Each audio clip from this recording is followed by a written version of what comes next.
ninth and the beginning of 10th grade until my dad tragically passed away from brain cancer when I was 16.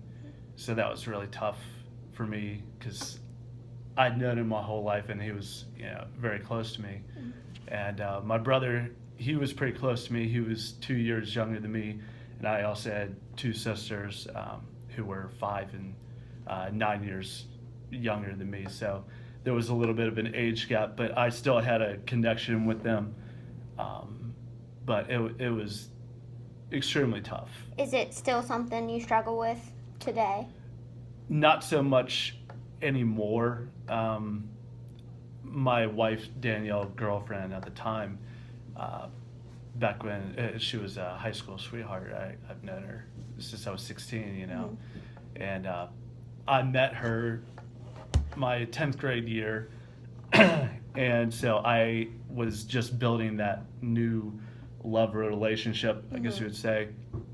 And so dealing with my grief kind of switched on to just focusing on my relationship, which kind of put my family at home on the back burner because it was an escape for me. It was all about what am I going to do that's fun, or what are we going to do, and so it kind of put my family on the back burner, which looking back, of course that was something that I should have been more responsible, but I was 16 years old, and that's probably one of the crucial years, 16, when you're starting to gain that identity. I don't even think you really get it until you're in your 20s. So I think that I'd say I dealt with that grief for probably about 5 years. I didn't suppress the grief. The first year, I really let it out, but then it started turning more into anger.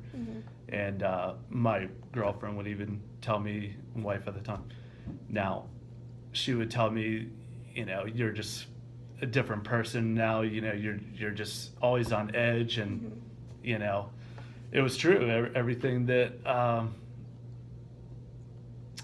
I didn't really lose a lot of contact with friends or family, so I didn't become reclusive.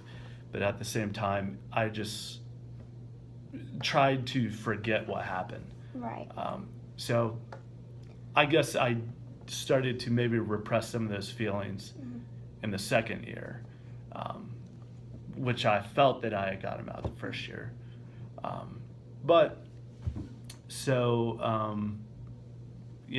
Into my 20s, me and my wife, we got married, and she was going to school for respiratory therapy, and so